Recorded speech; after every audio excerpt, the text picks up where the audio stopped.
the keynote speaker. And then first, let me introduce myself. My name is Christian, and then I will be the moderator for the session. And then it's really an honor for me to moderate this session because we have distinguished keynote speaker that I will try to introduce to you.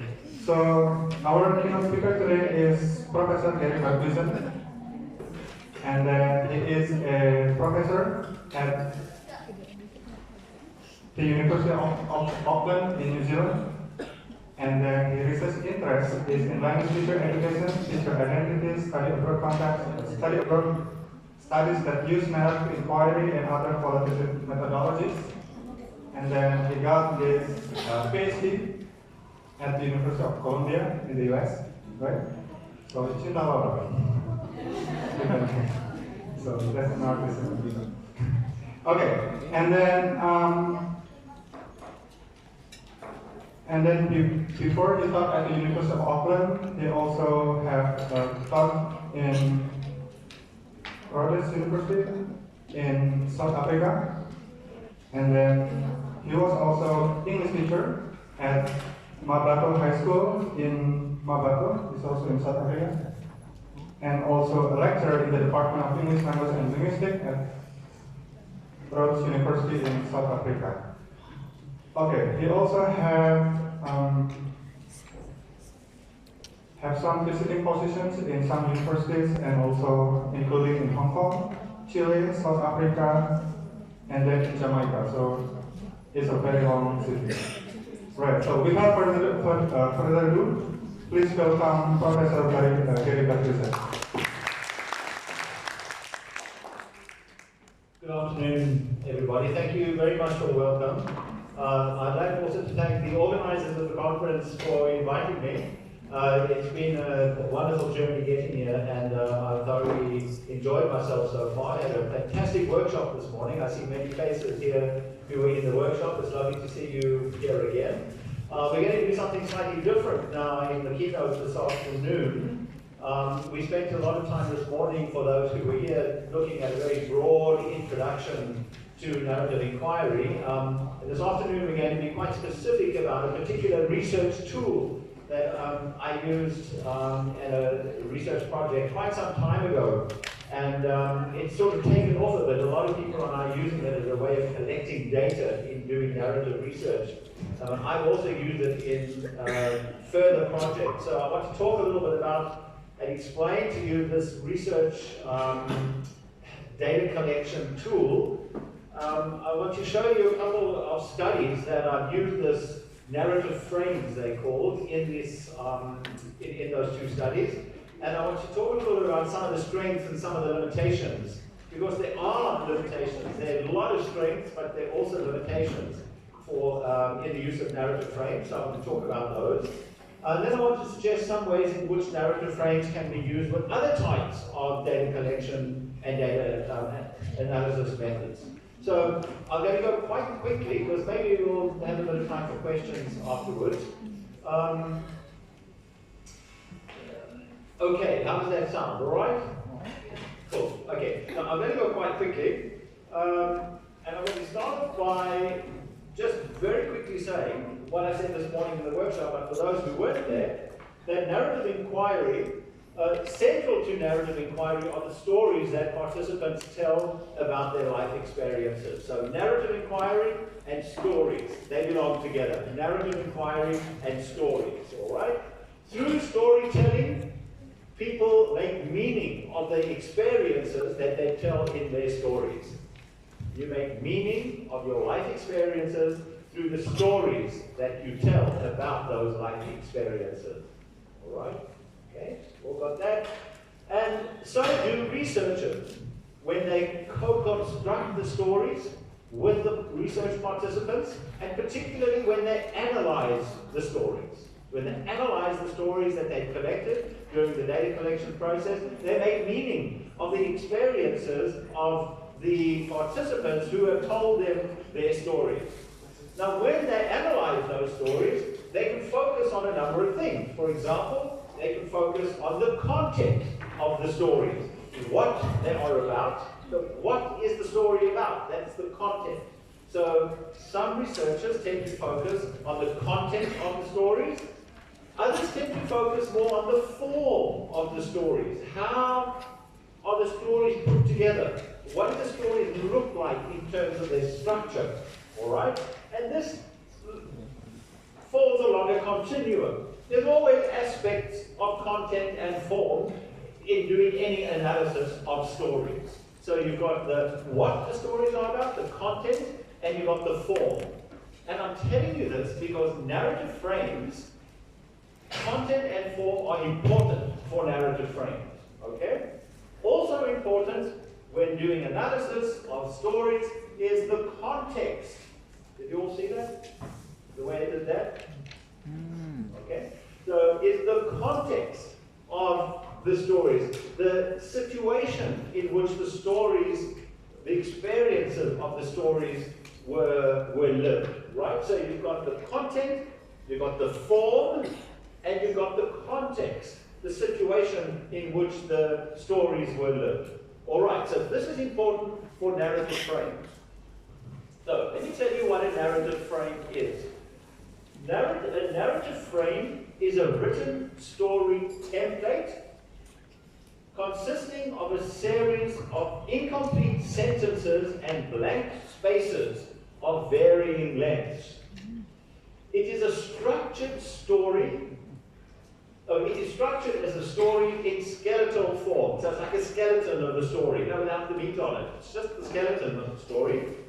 The aim is for participants to produce a coherent story by filling in the spaces, by completing the sentence, by filling in the spaces according to their own experiences and their reflections on these experiences in the process of narrative knowledging. So narrative knowledging simply means the meaning making, how you make sense of your experiences when telling stories. So important here is that it's a template. Have you seen the handout? Yes, sir. So if you look at page 2 and 3 of the handout, there you can see you've got like a story template. It starts off, I'll be explaining this to you later on. When I first came to New Zealand, my English was blank, blank, blank, blank, blank. You fill it in. Soon after I arrived, a problem I experienced with my English was blank, blank, blank. You fill it in. So you've got a sentence starter, and then you complete it. So this is what a narrative frame looks like. It's structured like a story. It's a skeleton of a story, because the person who fills in the detail of their own experience, right? And they make a coherent story by filling in those spaces. What they fill in is their own experiences and their reflections on those experiences. And in the process, they make meaning of those experiences. Okay, you all got it?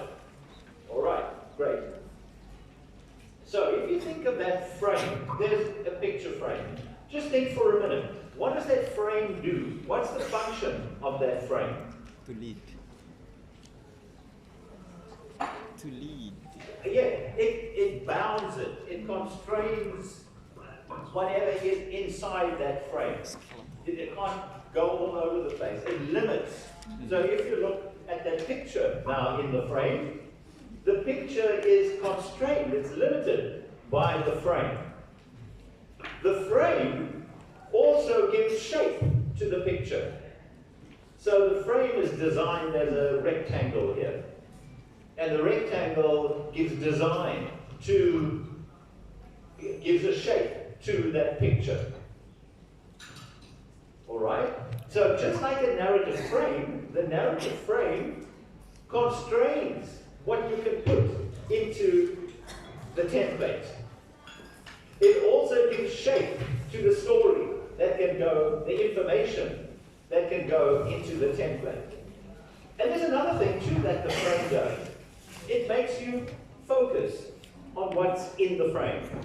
You don't focus, if you go to an art exhibition and you look at the pictures, you don't look at the blank wall between the pictures, you look at what's in the frame. Alright, so that it makes you focus. So that's what a narrative frame does as well. It makes you focus on what's in the frame.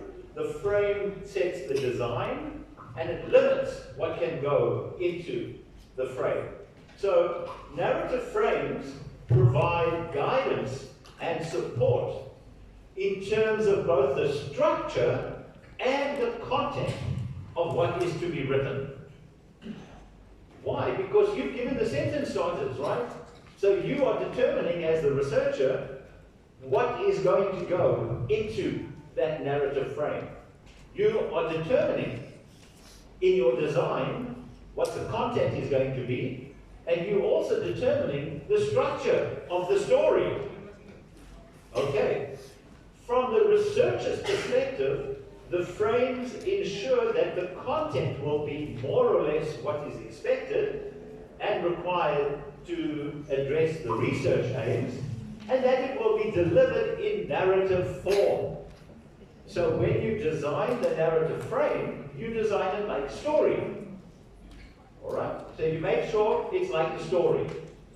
When you fill it in, you basically are filling in a story. So there are 4 essential features of a narrative frame.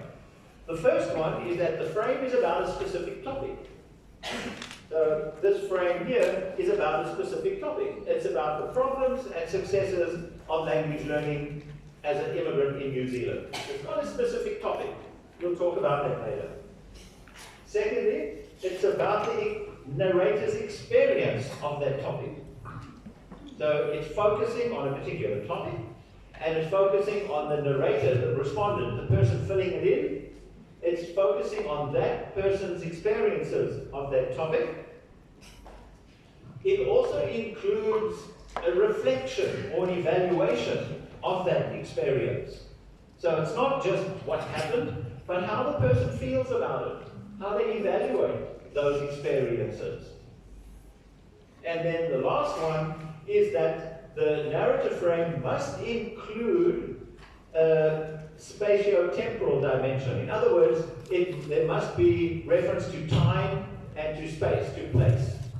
So then it's got the narrator, the person is in the frame, in the story, but things happen in a place over time. That's what makes it a story. Alright, so that's what makes it coherent. You don't just want a list of sentence starters that are not related to each other.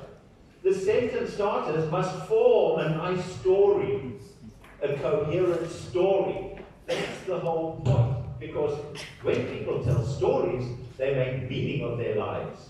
They make meaning of their experiences. So the frames must relate to their experiences in story form. Okay.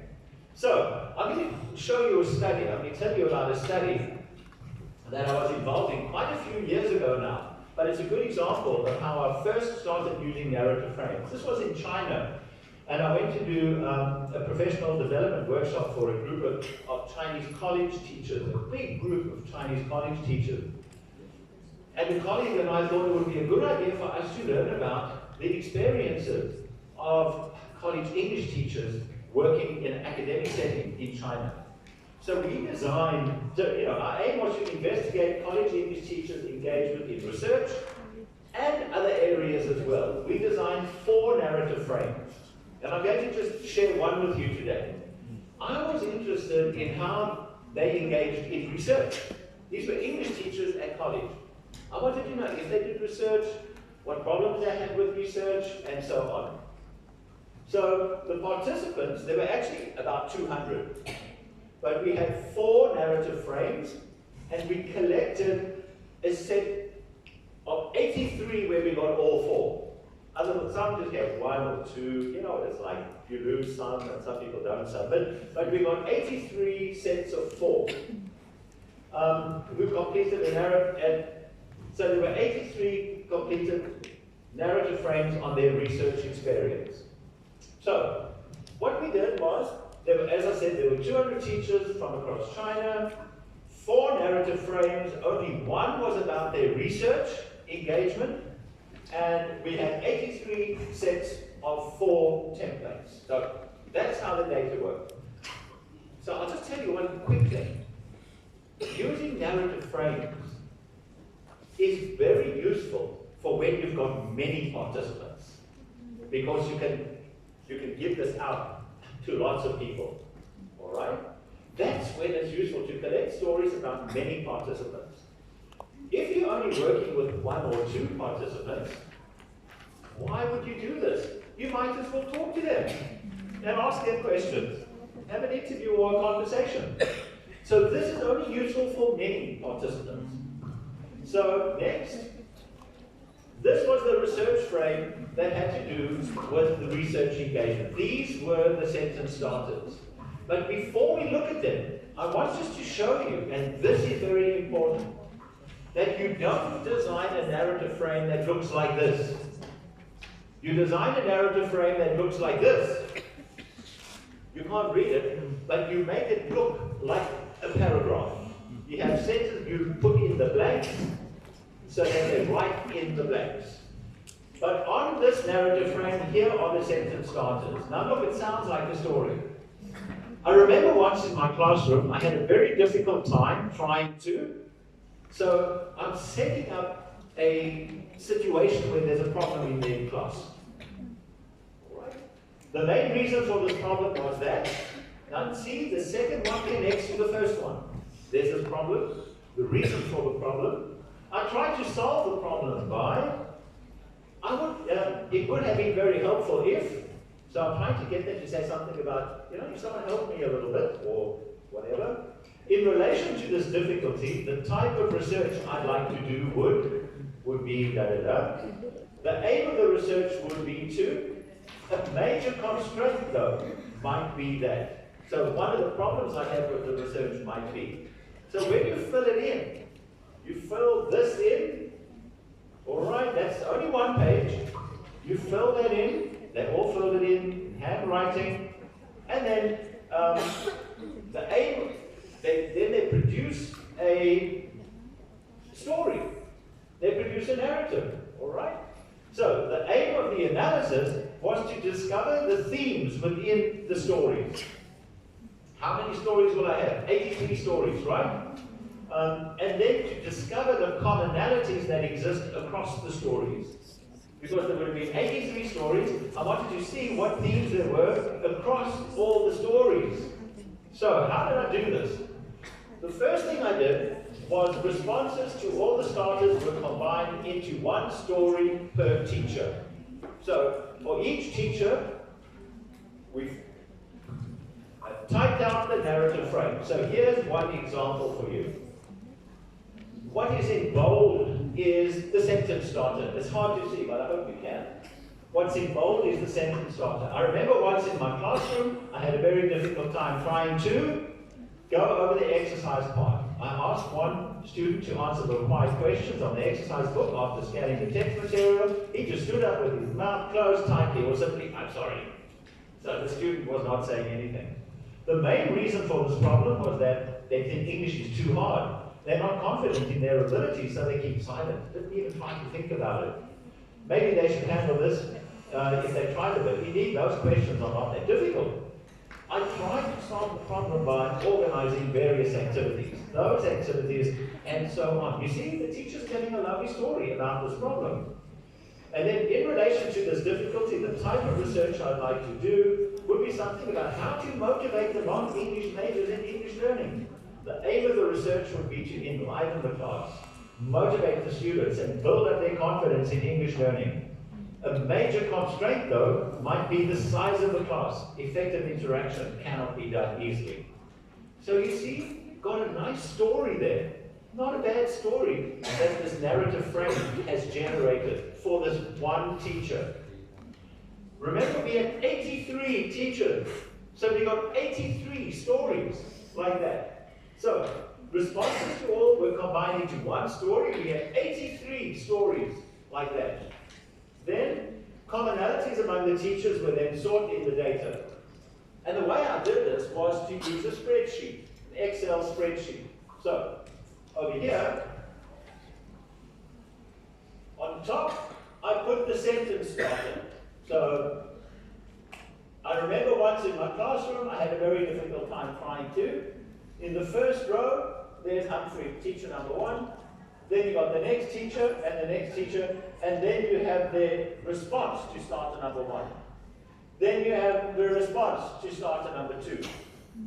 You see? You all get it? Then you have the response to starter number 3, response to starter number 4. And so what you have is their story going like that. Each person's story along each row.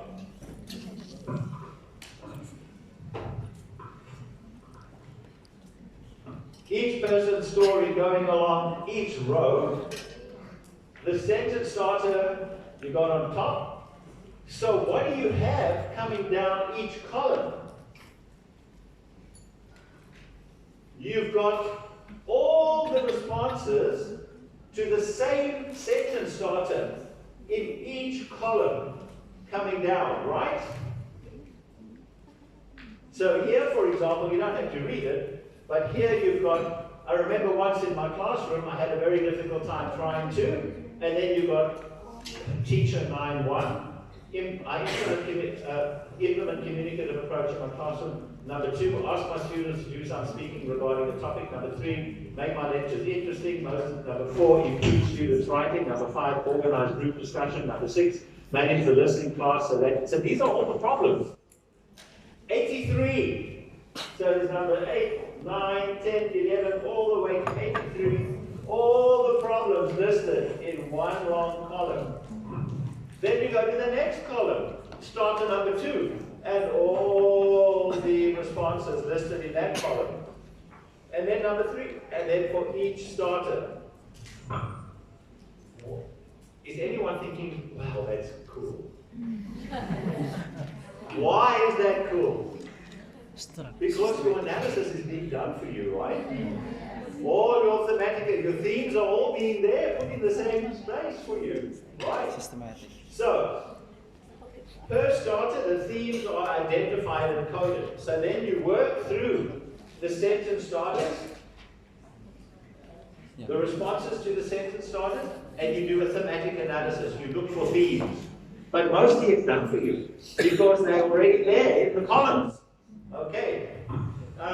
So you can then categorize. So what I did with this narrative frame, with the research engagement, I did a thematic analysis, came up with many themes, and then I came up with these 3 major categories. The problems experienced in the classroom, the focus of the research to deal with the problem, and the constraints on research activity. So those were the 3 main categories that came out of my thematic analysis. Okay? And then what did I do? Now, okay, I've got to confess, this is a qualitative research conference. But what I did was, I did a frequency analysis. I counted, sorry, I have sinned. I counted the themes. So the number of times the themes were mentioned, I counted those and did a frequency analysis in terms of percentages. All right? So let me show you what I did. So these were the problems. Let's look at the findings. Remember 3 major categories? Category number 1 were the problems.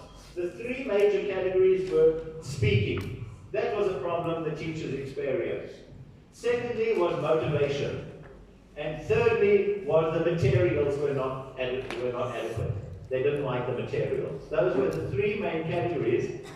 Underneath the categories, you can see the themes relating to the categories. So speaking is the main category. Oral presentation, speaking about a topic, reading aloud, unspecified oral activities. Those are the themes that relate to the category. Motivation, students' lack of interest, students' unwillingness to learn, low level of motivation. Those are the themes. Okay, now look at the frequencies in red. Speaking was mentioned 23 times by the participants. Motivation was mentioned 15 times. And materials was mentioned 14 times. So a frequency count was done, and it's quite useful because you can see that speaking is a little bit ahead of the others. All right? The next major category was a focus on research. What research would they focus on? And mainly it was, I'm just looking at the first theme here, had to do with what related to the students. And if you break it down, the students' needs, expectations, attitudes, beliefs, there was 22. 21 had to do with how do I teach to arouse students' interest and motivation? How do I stimulate students' participation in activities was 12. 6 facilitating, and 5 in how do I get them to learn independently. So the frequency counts of the themes, I got through my thematic analysis and then a frequency analysis of those themes. And then the third category were the constraints. What were the constraints in research that the teachers experienced? Number 1 was time. They didn't have time to do research. And look, there's 14, 4, 4, 3. If you count the sub-themes, you get 14, 18, 22, 25. So if you count those, right? And then I haven't ranked these, but I've just got the frequencies there. So that helped, right? And so these were the findings. And then we actually, my colleague and I, got 3 publications based on our narrative frames on that particular. The first one was in TESOL Quarterly, Topics, Aims and Constraints in English Language Teaching, a Chinese study, a Chinese case study. And that was what I've just summarized for you now. She and I then did a study on the Asia Pacific Journal of Education where we looked at the curriculum, which was based on another frame. And then we wrote an article in the journal called System on how we use the narrative frames. Okay, so now, when we did that, we noticed a couple of shortcomings, a couple of problems with the frames. So I'll tell you very quickly about this study, but I'll go quickly because you know how it works now. This was a study based in New Zealand. There's an organization in New Zealand which helps refugees and migrants who come into New Zealand, helps with their English so that they can settle in the country. And they offer lots of services, classes, conversation classes, workplace English, and so on. But one of the things they do is they have tutors, English tutors, who go into the homes of the English learners for 1 hour a week, one-on-one, and they work with them in their home. And I was interested in how the tutors learned to be tutors, but more interested in how the learners overcame their problems with English. And I thought it would be interesting to give the learners a narrative frame. Okay? And so I designed this narrative frame that you can see in front of you. Now, if you look at this narrative frame, it starts off on page 1, where I give them some space to write some open-ended information. Because the narrative frame with the research engagement one in China, when we got some feedback, the teacher found it very frustrating because they had no space to say more than they wanted to say. So they would write in the space and then they'd go down the margin and then they'd go down and they'd go down the back because they wanted to say more. Yeah. So now on this one, I gave them some more space in the front. Then it starts with saying, in the past, when I first came to New Zealand, soon after I arrived, a problem I had, and then on page 3 it says, now my English is, I find I can more easily, what I can really do when I use English is, also I remember once, and then at the bottom of page 3, in the future, I would like to use English, I imagine that I will be able to, and so I get them to think about their future use and learning of English. So it's got a nice time dimension in the past, and now, and in the future, and it focuses on their problems, and their early successes, their successes now, and their imagined successes, how they imagine themselves being successful English users in the future. So the learners work on their narrative frame with their tutors as part of their lesson. And I got 40 something, I can't remember. So there's a big program, as you can see, there's 4,000 learners across the whole of New Zealand. I got 41 learner frames focusing on problems and successes. I got 41, 30 females, 11 males. Look at all those countries that they came from. China, Burma, Sri Lanka, Somalia, Taiwan, Japan, all from Europe. 13 different places across New Zealand. And then what I came up with when I did the same analysis that I explained with the Chinese example, I came up with 5 major categories. Problems in the past, problems now with the English, right? Problems with the English. Successes in the past, so little successes they had with learning English, successes now, and imagined successes, imagining successes with English in the future. And these were the main themes. There were others, but I'm just giving you the main ones for now. So, understanding. So they would say, in terms of the successes, I began to understand English. I could understand the New Zealand accent, which is a problem for many immigrants, I tell you, even me sometimes. And then another success was daily living, what I call using English for daily living. So they could go to the supermarket and they could buy something in the supermarket. Or they could answer the telephone. And then vocabulary and grammar. So when these themes came up in that narrative frame, I listed all of these themes. And then, of course, I did a frequency analysis again. So I did a frequency analysis. I counted the themes. So if we look at this one here, and I did a table with numbers in it. Great. So this is successes in the past. So if you look over here, after a while, on top, after a while, this is 3 people mentioned the daily living theme. Some people went to English classes, and I counted that as a success because they got out of the house and they enrolled in an English class. And that was very successful for a lot of these refugees and immigrants. It was difficult to even move out of the house because they were so insecure moving to a new country and trying to settle in a new country. And then speaking and understanding, reading and writing, and affect, where they mention things to do with emotion. I was terrified, or I started to feel happy. So when there was an emotional theme in the data, and so as you can see, I counted them, and then I gave it a percentage, and then I ranked them. You rank them, so the last column is those 3 sentence starters are all about successes in the past. After a while, however, I realized things were getting better. In those early days, it's all about the past. And then added them up and ranked them in the final column in red. So you can see that the daily living about successes in the past were the first time that they started to experience some success with learning English had to do with their daily living. And that makes sense, actually, because this is a new life in a new country, and the first bit of success they have is just to be able to get on with their life. The little things, like catching a bus, being able to speak to the teacher, my child's teacher, little things like that.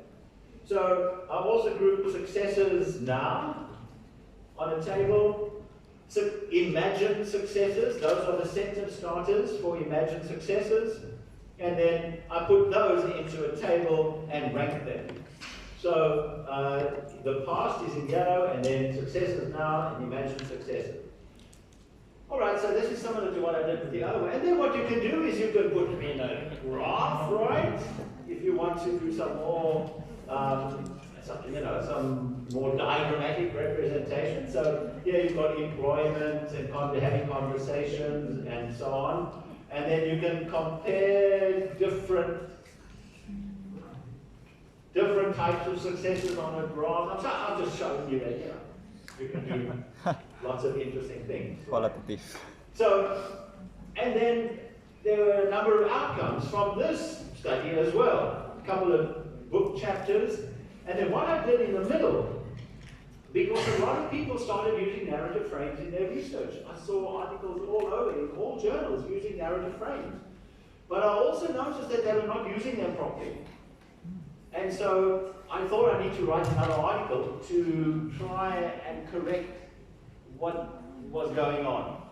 So in 2014, that article in the middle, Revisiting Narrative Frames, an instrument for investigating language teaching and learning, if you can find that article, that will give you an update of how to use narrative frames with an example of a study. So I tried to get people back on track with using narrative frames by giving suggestions. So let's look at some of the strengths. Doing okay. Let's look at some of the strengths. I'm sure you're thinking, oh, that's terrible. Oh, that's good. So let me summarize some of the strengths for you. Number one, the narrative frames enable writers to write narratively by scaffolding them through the specially designed narrative structure. So you can scaffold the writers by making them write the story because you've designed the story for them. Okay, so that's a good one. Number two, the design of the frames ensures the researchers obtain the information they want. Because you will get that information because you designed the frame, right? Get the information you want to achieve the aims of the study. So you are determining the information you're going to get. All right? Though there is still some flexibility in what the respondents actually write. Because there's a gap. So they fill in the gap according to their own experience. But what they're writing is more than what you're asking them to write. The third one, the spatial and structural restrictions. So the structure of the story and the space that you give them, the limited space you give them, allows the writers to tell their stories. Not long, detailed stories, but nevertheless a storied snapshot of that writer's life. Which when you add it to all the other people's stories, the other participants' stories, it's very informative and also relevant for the researcher.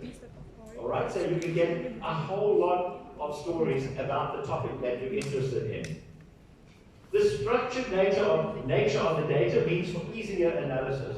So because it's structured for you, you get your columns and you get your rows, and it makes the data analysis much easier. You don't have a long journal or 10 journals, you're going to go find the themes. Yeah, the themes are there for you in the columns, right? It's already been done. The frames, number 5, limit the quantity of data that is collected. So you're limiting it. It's not lots and lots and lots of data, which you often get with narrative studies. And then the last one, the frames serve an exploratory purpose. So you can explore a new topic, or you can explore a new group of participants, or explore a new context. So they serve an exploratory purpose. I wouldn't suggest you only use narrative frames. I think it's exploratory. It's to find out something new. All right. Some of the problems which you're probably all thinking about already. Here's number 1. Respondents who may need or desire more space may find writing the frames frustrating. So they may just feel, I need more space. I need more space. Because I've only got a little bit of space to complete. If you look at that frame, some of the space is quite limited. And by the way, this frame you've got here was on A4 sheets. It wasn't small like this. We're just saving paper for the handout. They were on full A4 sheets, so there was much more space. Yeah. The content structure of the frames, the narrative sequence, may not be compatible with the way a particular writer would like or be able to structure his or her own story. So the cultural differences in the way that stories are structured. And people have preferences for the way they tell stories or write stories. So the way you design the frame may not be compatible with the way they prefer to write stories, or the way that they are culturally familiar with writing stories. So that's a limitation.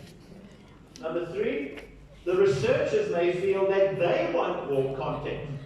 So sometimes you're looking at a frame and you think, this is so interesting, but it's limited, and you want more. You want more, right? Number 3, B, there is limited or no opportunity to write about other topics that are not in the frame. So it's limited to what the topics in the frame prompt. There may be prompts that are interpreted in a way not intended by researchers. So this was one of the starters we used in the Chinese study. I am an English teacher. The best thing about my teacher training was that, and this was interpreted either about the initial teacher training, or it was interpreted as meaning on that professional development program. So that was a design fault. That was our fault. We designed that badly. Second last, the potential exists for respondents to write a list of unconnected ideas in response to the prompts if the frames are poorly designed or the instructions are not clear. So there's a danger that they look at the first sentence starter and write, second sentence starter and write something that's not connected to the first one. So they simply write responses that are not connected. It must form a story, all right? And then the last one here is that, ironically, the narrative frames tend to depersonalize the teachers and their stories, especially when they are analyzed together. So with the teachers, you know, we said we had 83 teachers. There's teacher number 1, number 2, number 3. But who are these people? Are they male? Are they female? Are they young? Are they old? How much experience do they have? Where do they teach? So the frames tend to take out all the details that narrative inquirers really want to know about. Okay? I just want to very quickly run through some tips. I'll go quickly. I won't do them all. Some 10 essential features. I'm not going to read the text, just look at the topic. Number 1, know what the purpose of the frame is. What is the purpose of the frame? Number 2, what's the topic? You've got to be clear about the topic of the frame. Number 3, it must be about the experience. It's got to relate to the experience of the person filling in the frame. Number 4, there must be opportunity in the frame to reflect on that experience. Not just relate the experience, but reflect on the experience. Number 5, there must be both time and space. At time, there must be things happening over time in different places and spaces. You've got to relate it to the context. Number 6, it must form a coherent story. It's not a questionnaire. And this was the big problem when people started using narrative frames, was they designed a list of sentence starters like a questionnaire. It's got to form a story. It's a narrative frame. A story, a narrative frame. The formatting is not just sentence starters one under the other. They must look like this. Look at me. They must look like that. It must look like a paragraph. Otherwise, it just looks like a questionnaire. You put the sentence starters like that, it doesn't look like a narrative frame. It looks like a questionnaire. So you must design it so it looks like a frame. Number 8, the instructions must be clear. Both on the actual frame, write the instructions. And if possible, speak the frames too, in oral form. Speak the frame. Number 9, if you can pilot it beforehand, so before giving the frame to someone to do, try and pilot it. In other words, do a trial with a different group of people, or do a different frame with your actual participants. So give it a trial, and then language becomes an issue. So sometimes you need to make decisions about what language you want to use for the frame. Some of my PhD students have used frames, one student in Japan, for example, and he used Japanese for his frames, even though he was doing in an English class. He used Japanese because he thought the students could write better in Japanese. Okay? All right, and then finally, using the frames with other methods. So then this is how they've been used. The first one, the frames could be an initial survey, so you can survey many people with a narrative frame, and then you can select participants from that for in-depth interviews afterwards. So the frames can give you nice interview questions based on the findings from the frames, and then you can interview a fewer number of participants. Frames with some participants and interviews with others. So with the home tutors in New Zealand, the tutors are interviewed, but the learners are narrative frames. So the study had different types of methods. Frames could be used in exploratory practice for teachers, in action research. So you could give your students narrative frames, And then you could analyze those, and then you could do something else with them. So you could use it in your own practice, for example. You could use a series of frames with feedback, interviews, and classroom observations in between.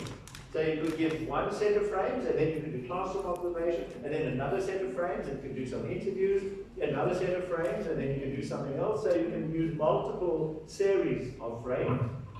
And also, the frames could be designed using web-based frames. One guy, the PhD at the University of Otago, Ian Moody, and he designed these narrative frames on the web.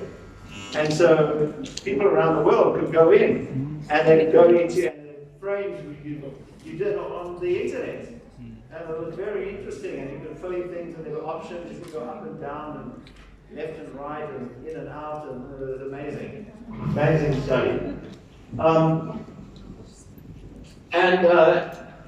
I just wanted to point out just that with the frames, you've got the frame, you look at the houses, you look at the trees, in other words, you look at the picture, you look at the details of the pictures, you try and look as deeply as you can by doing your thematic analysis, you focus thematic analysis, you can do frequency analysis, go right into the depths of the picture, but also try to remove the frame and try and interpret your findings going beyond the frame as well. Try and look at the broader context to try and understand what's happening, referring to other literature, referring to other theories, and so on. So I think that's the end of my talk. Thank you.